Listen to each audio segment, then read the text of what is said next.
राहुल गांधी ने एक रिकॉर्ड कायम किया और वो रिकॉर्ड है चुनाव हारने का।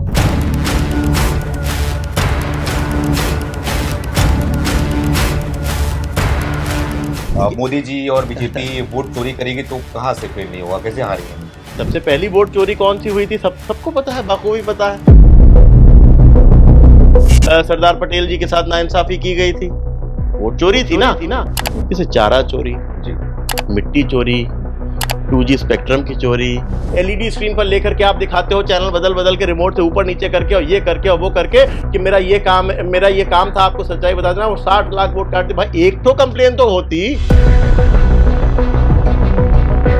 तो वो चाची का वोट कटा जो 20 साल पहले बेचारी मर चुकी थी, उनके नाम का वोट आकर के कोई जो है वो बुर्का पहन के डाल जाता था। अब्दुल डालता था, कौन डालता था नहीं पता। 2017 में योगी आदित्यनाथ आए, 2022 में योगी आदित्यनाथ आए और मेरे हिसाब से 2027 में भी योगी आदित्यनाथ को ही आना चाहिए।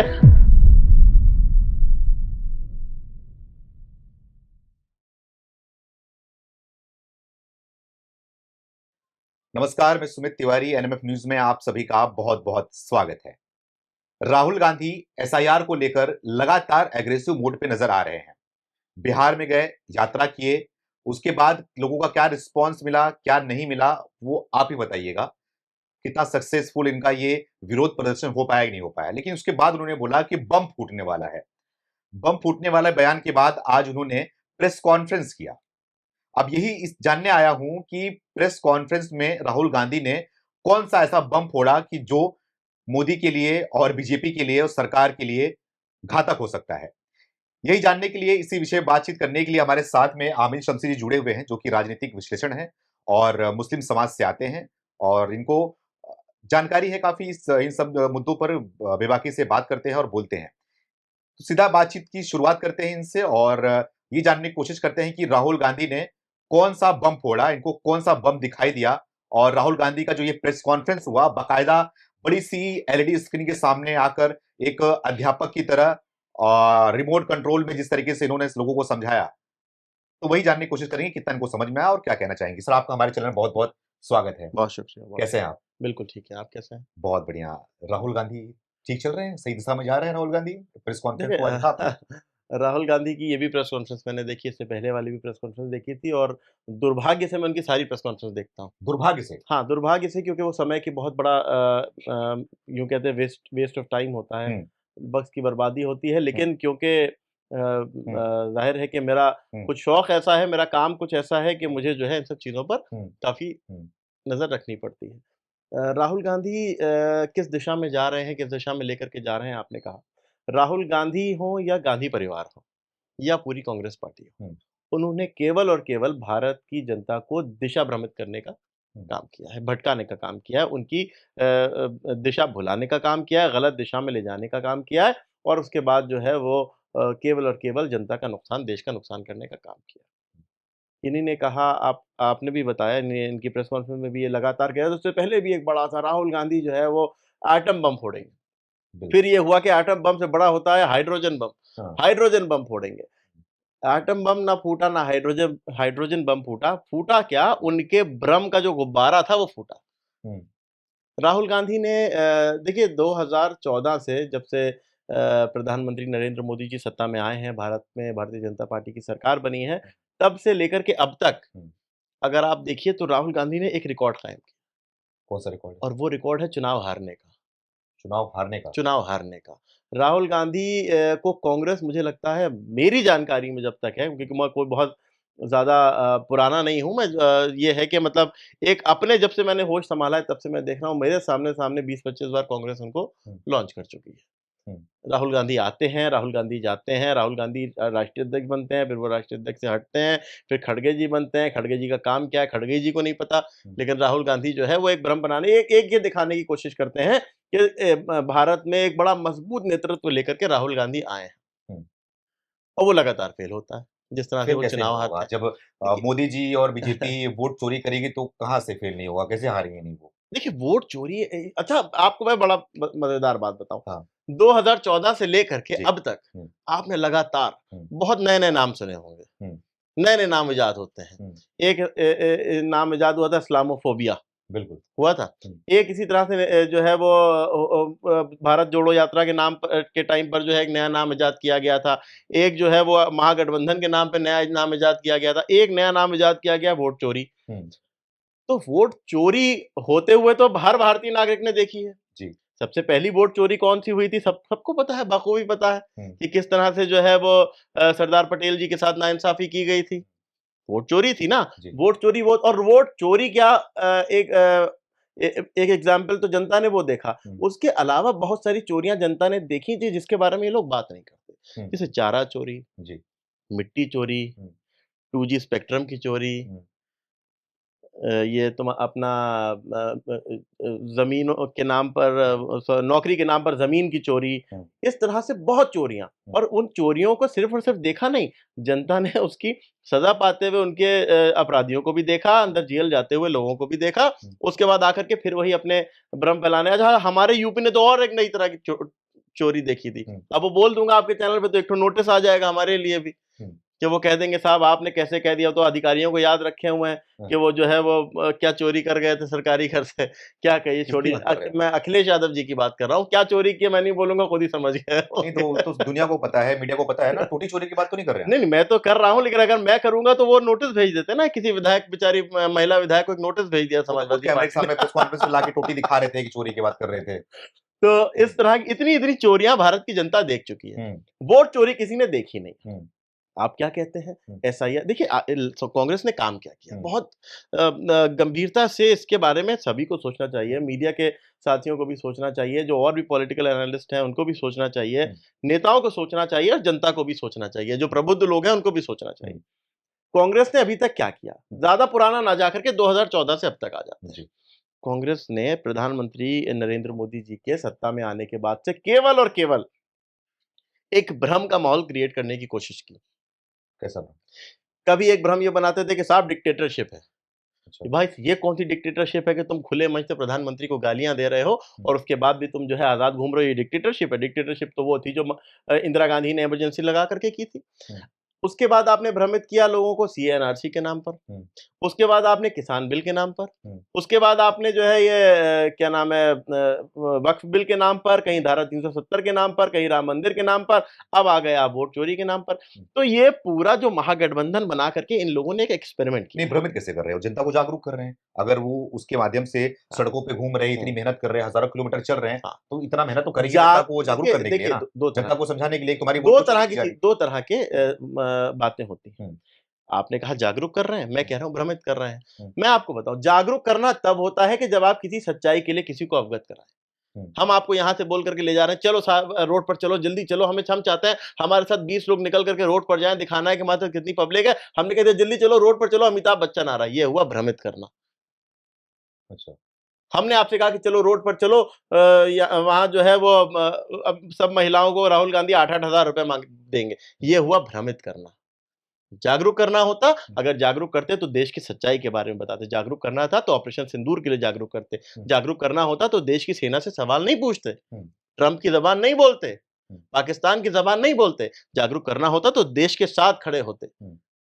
आप ऑपरेशन सिंदूर के समय देश के साथ नहीं खड़े हुए। आप जो है वो देश की किसी भी क्राइसिस में देश के साथ नहीं खड़े हुए, तो आप कैसे मान लें कि आप देश को जागरूक कर रहे हैं? और आपने लगातार भ्रमित करने का काम किया। CA/NRC के टाइम पे क्या हुआ था? आप कहते थे कि साहब डिटेंशन सेंटर बना दिए गए हैं। मेरी नानी उस समय जिंदा थी। काफी एज थी उनकी, 75 के करीब एज थी। तो उनका मेरे पास फोन आता था बहुत घबराया हुआ, अरे ये तो सब लोग कह रहे हैं कि वो सब जो है वो नागरिकता जिसके पास जो है दादा परदादा के कागज नहीं है, उसको इतना बड़ा जो है वो कबूतर के डिब्बे के बराबर कमरा है उसके अंदर रख दिया जाएगा। और आसाम में 20 लाख लोगों को रख दिया गया है। कहा जाता था कि नहीं कहा जाता था? 20 लाख लोग ऑलरेडी डिटेंशन सेंटर में है। वो जो अभी जेल में बंद है, शर्जील इमाम, जो देश को तोड़ने की बात कर रहा था बाकायदा खुले मंच पे, आप उसका बयान देखिए। उसने ये कहा वहां पर खड़े होकर के उसी शाहीन बाग के जलसे में कि 20 लाख तो लोग तो ऑलरेडी डिटेंशन सेंटर में हैं। ये भ्रमित करना नहीं था। कौन भ्रमित कर रहा था?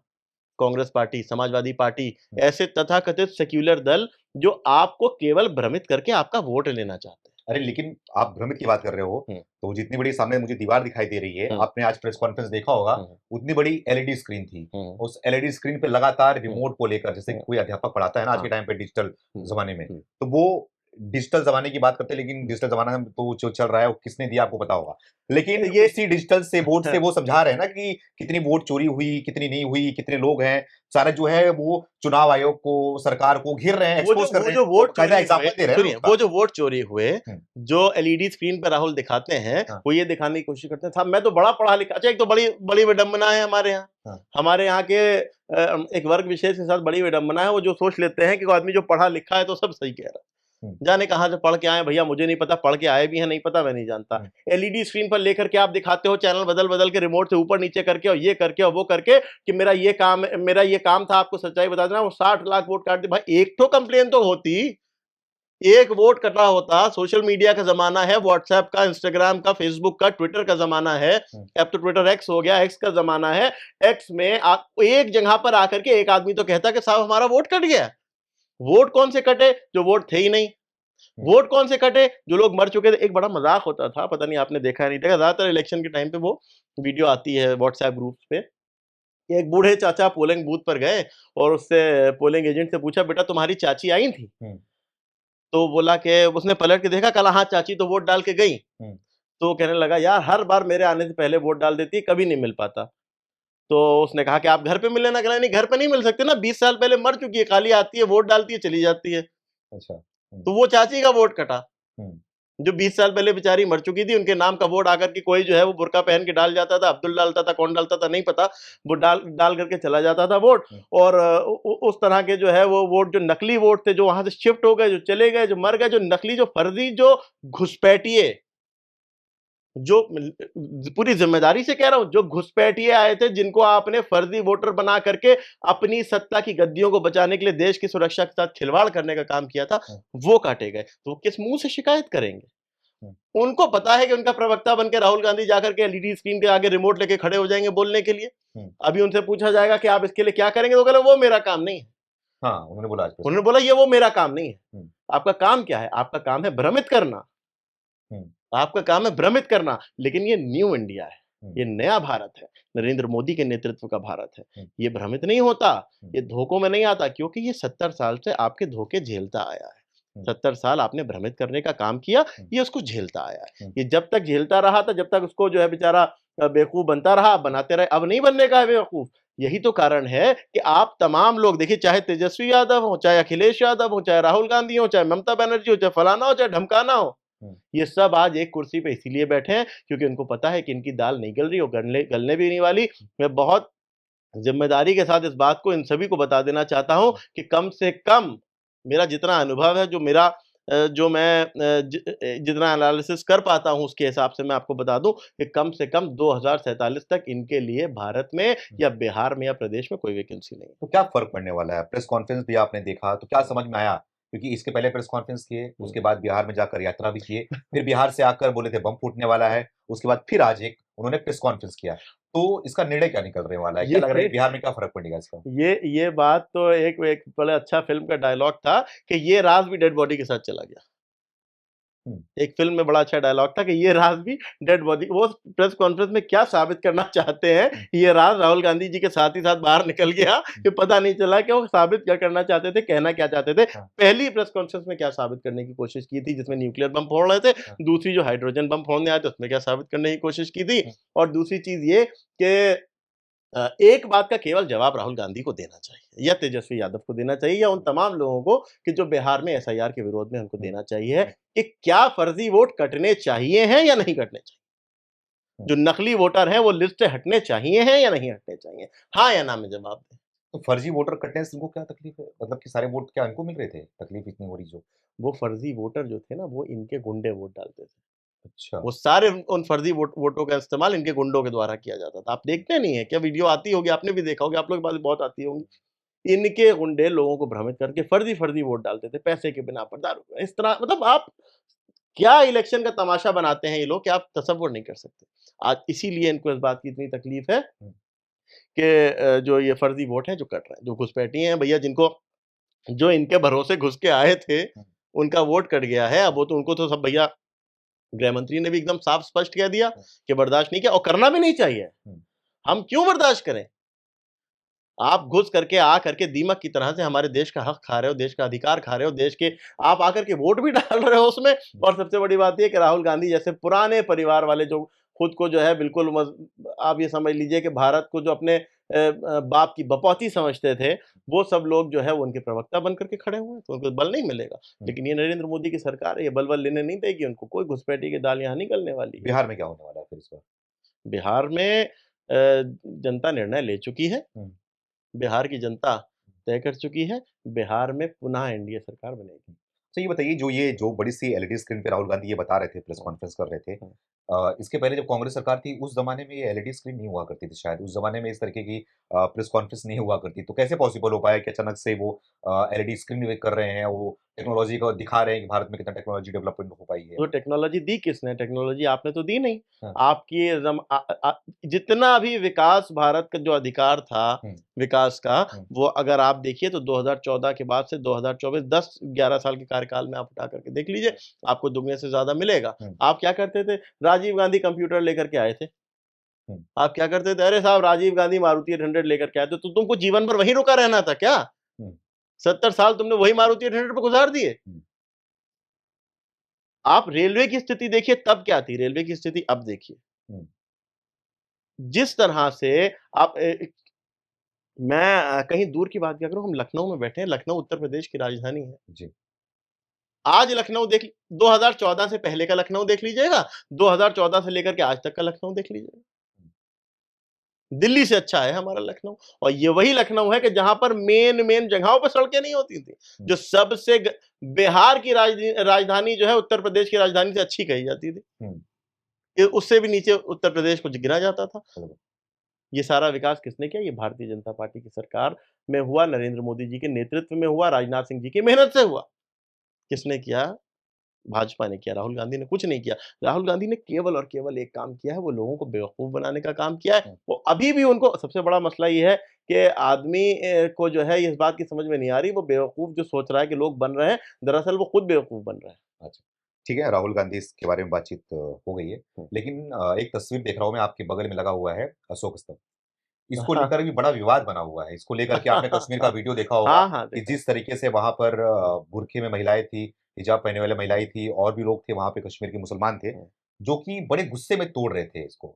और उनके हिसाब से मूर्ति जो है वो हराम होता है, और मूर्ति उनकी वहां पे बोलना था क्यों लगाया गया है। तो आप भी मुस्लिम समाज से आते हैं, तो क्या कहना चाहोगे? कोई तकलीफ है आपको इससे भी? देखिए, इस्लाम में मूर्ति पूजा की मनाही है, ठीक है, बिल्कुल स्पष्ट बात है। इस्लाम में मूर्ति पूजन की जो है वो मना दी है। लेकिन जिस अशोक स्तंभ को आपने ध्वस्त करने का काम किया है, तोड़ने का काम किया है, वो अशोक स्तंभ क्या है? वो अशोक स्तंभ भारत के गणराज्य की पहचान है, रिपब्लिक ऑफ इंडिया की पहचान है, हमारे देश की पहचान है। ये वही अशोक स्तंभ है जिस दरगाह में तोड़ा है इन्होंने जाकर के, वो दरगाह आती है वक्फ बोर्ड के अधीन, वक्फ बोर्ड के अंडर आती है वो दरगाह।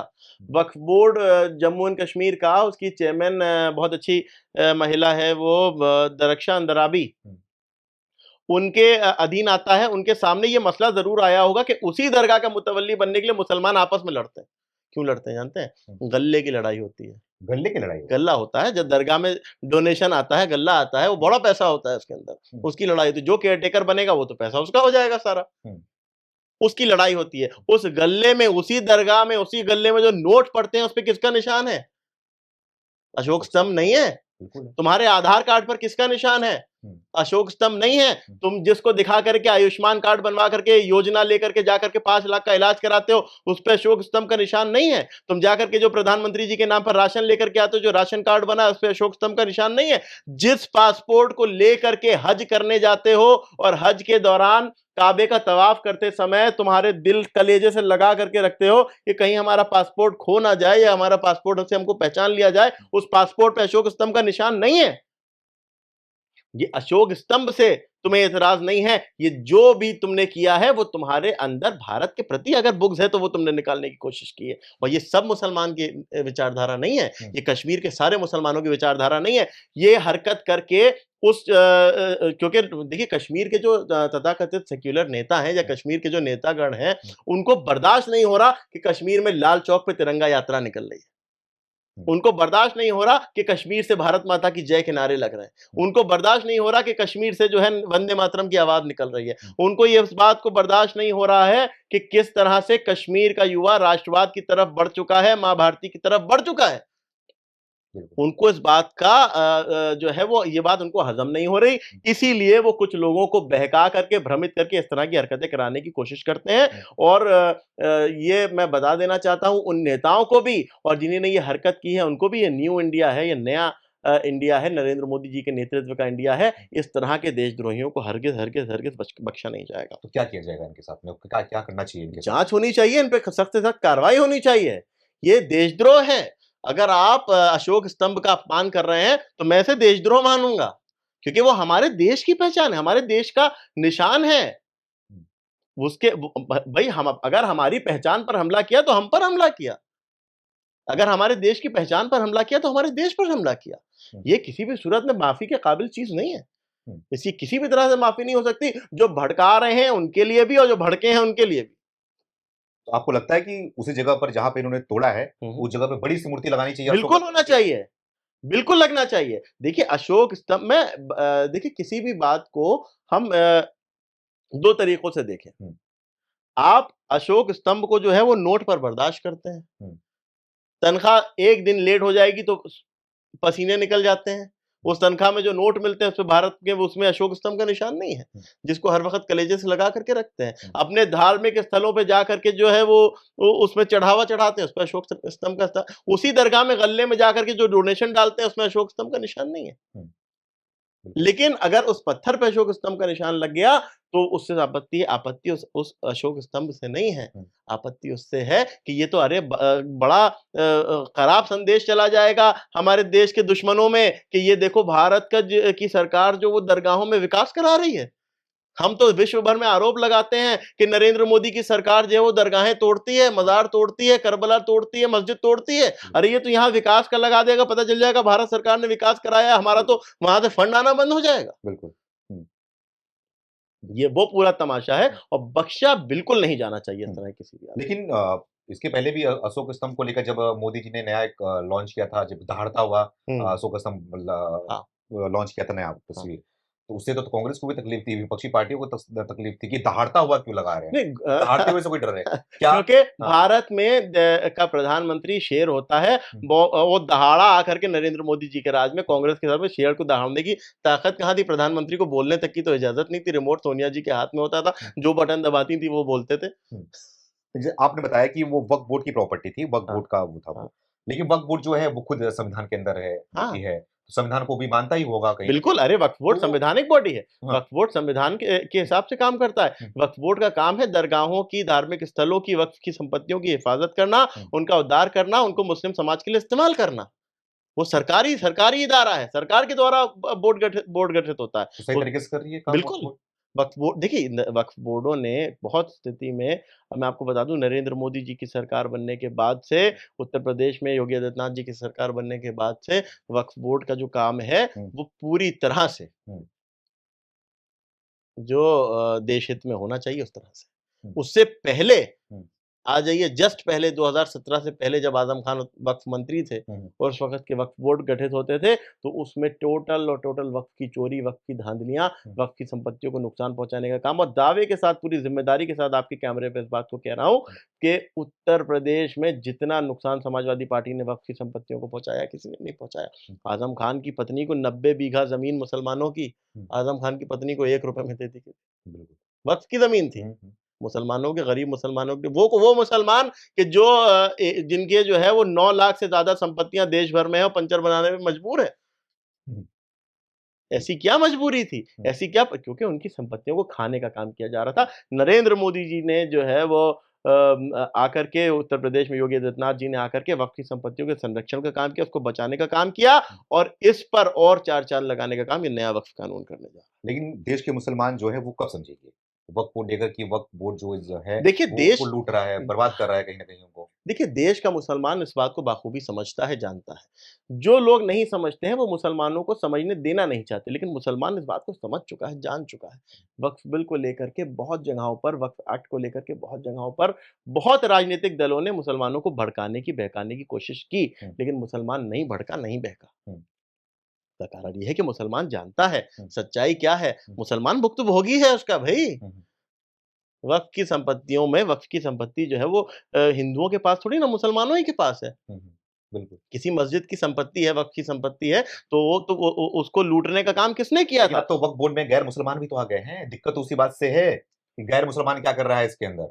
नहीं, मैंने देखिए इस पे बहुत स्पष्ट बात कही थी। हुँ, बहुत साफ बात मैंने पहले भी कही, अभी भी कह रहा हूँ। हुँ, देखिए, अगर वक़्फ़ कानून हुँ, हिंदुओं पर लागू होता है, हुँ, तो उनके हिंदू मेंबर होने पर कोई आपत्ति करने का किसी को अधिकार नहीं। वरना आप जो लोग इस पर आपत्ति कर रहे हैं हुँ, कि वक्फ बोर्ड में हिंदू मेंबर ना हो या गैर मुस्लिम मेंबर ना हो, वो ये एफिडेविट दें जाकर के सुप्रीम कोर्ट में और भारत सरकार को कि फिर ये कानून हिंदुओं पर और गैर मुस्लिमों पर लागू भी नहीं होगा। अच्छा। हुँ, क्योंकि ये भाई देखिए, वक्फ बोर्ड एक संवैधानिक बॉडी है। बिल्कुल। वक्फ बोर्ड एक संवैधानिक जगह है, वक्फ बोर्ड सरकार चलाती है। हुँ, तो संवैधानिक बॉडी ये नहीं तय कर सकती है कि कौन जो है वो हम केवल मुसलमान का उद्धार करेंगे या केवल हिंदू का उद्धार करेंगे। गृह मंत्री जी ने भी इस पटल पे एकदम सही स्पष्ट इस बात को कहा था। हुँ, वक्फ कानून को अगर पढ़ा जाए तो उसमें भी साफ-साफ लिखा हुआ है। हुँ, किसी भी गैर मुस्लिम का वक्फ प्रॉपर्टी पे मुतवल्ली बनने का कोई प्राविधान नहीं है। हुँ, लेकिन जो संवैधानिक बॉडी है, हुँ, जो वक्फ के पूरे वक्फ सारी वक्फ संपत्तियों की देखरेख करेगी, हुँ, जिसमें जो है वो सरकार का इन्वॉल्वमेंट है, उसमें अगर हिंदू मेंबर आते हैं तो किसी को आपत्ति नहीं होनी चाहिए। हुँ, और उसमें ये कहा जाता था, एक बड़ा भ्रम क्रिएट कर रहे थे कि साहब वो उसमें ये कहा है कि केवल 3 मुसलमान होंगे, बाकी सारे हुँ, गैर मुसलमान हो सकते हैं। हुँ, ऐसा भ्रम बनाने की कोशिश कर रहे थे, सुप्रीम कोर्ट ने उसको भी स्पष्ट कर दिया। 3 मैक्सिमम 3 हुँ, मेंबर्स हुँ, गैर मुस्लिम हुँ, होना उसमें वो दिया गया है, वो भी अगर अवेलेबल है तो बनेंगे, नहीं अवेलेबल है तो नहीं बनेंगे। हुँ। लेकिन सुप्रीम जनरली कोर्ट ने एक फैसला और लिया कि 5 साल तक जो इस्लाम को फ़ॉलो वाला जो रूल था इनका, हुँ। सुप्रीम कोर्ट ने उसको हटा दिया कि नहीं ऐसा ज़रूरी नहीं है इस रूल को। उससे मुसलमान खुश भी हो गए जो इसका वो कर रहे थे। अब देखिए, जो सुप्रीम कोर्ट का फैसला है उसपे तो हम सबका सर खम है, जो सुप्रीम कोर्ट कहेगा वो सर्वमान्य है, हुँ, उसके ऊपर तो नहीं जाना चाहिए। लेकिन इसमें मैं एक बात आपसे कहना चाहता हूँ, देखिए बहुत सारी जगहों पर कुछ आशंकाएँ हो सकती हैं हुँ, कि जैसे प्रैक्टिसिंग मुस्लिम जैसी कोई चीज़ मैं उसको डिस्क्राइब नहीं कर सकता, और उसपे देखिए मैं अभी इसलिए भी इस पे कोई कमेंट नहीं करूँगा क्योंकि सुप्रीम कोर्ट ने कह दिया तो बात खत्म। सलाखों पर। सुप्रीम कोर्ट ने जो कह दिया वो सराखों पर। अच्छा। सुप्रीम कोर्ट की बात सराखों हुँ। अब आएँगे थोड़ा योगी आदित्यनाथ पर। अब पर। जी। यूपी से हैं, हम लखनऊ में बैठे हाँ। हुए हैं और योगी आदित्यनाथ भी यहीं कहीं बगल में होंगे, बैठे होंगे अभी इस समय। क्या कहना चाहोगे? मुख्यमंत्री के तौर पर लगातार काम कर रहे हैं वो, 2022 में फिर से सरकार में आए हैं, मुख्यमंत्री बने, 2025 चल रहा है। हुँ। तो इन 2022 से लेकर 2025 में उत्तर प्रदेश में क्या कुछ देखने को मिला? जिस तरीके से आरोप लगते हैं कि वो लगातार मुस्लिम के विरोध में काम कर रहे हैं, लगातार मस्जिद तोड़ रहे हैं, अरे वाह! मदरसे तोड़ रहे हैं और एनकाउंटर पे एनकाउंटर कर रहे हैं। तो इन सारी चीज़ों को आपने क्या देखा कि इन वर्षों में कैसा काम हुआ? एक मुसलमान के नाते क्या सोच रहे हो आप? देखिए, आपने कहा 2022 में योगी आदित्यनाथ आए, आपने क्या देखा? मैं आपको बता देता हूँ, मैं एक चीज़ ये देखता हूँ कि 2017 में योगी आदित्यनाथ आए, 2022 में योगी आदित्यनाथ आए, हुँ, और मेरे हिसाब से 2027 में भी योगी आदित्यनाथ को ही आना चाहिए। उसका मुख्य कारण है, मैं आपको बता दूँ। हुँ, लोग कहते हैं कि योगी आदित्यनाथ मुसलमानों के विरोध में काम कर रहे हैं। मैं पूछना चाहता हूँ, क्या मुसलमानों के विरोध में काम? हुँ, अगर योगी आदित्यनाथ ये कहते हैं कि अवैध मदरसों को बंद करो, और जो मदरसे बगैर एफ़िलिएशन के चल रहे हैं उनको यथाशीघ्र किसी बोर्ड से उन पर जो है रजिस्ट्रेशन ले लिया जाए, कहीं से एफ़िलिएशन ले लिया जाए, इसमें गलत है। हुँ, ये गलत है। हुँ, अगर योगी आदित्यनाथ ये कहते हैं कि अवैध मदरसों के नाम पर फंड का जो दुरुपयोग होता है, जो सरकार से फंड लेकर के खा लिया जाता है, मुसलमानों तक उसका अधिकार नहीं पहुँचता है, तो हुँ, ये गलत है। अगर योगी आदित्यनाथ ये कह रहे हैं कि अपराधियों का एनकाउंटर होना चाहिए, तो अपराधी में हिंदू-मुसलमान देखने की क्या ज़रूरत है भई? हुँ, बिल्कुल।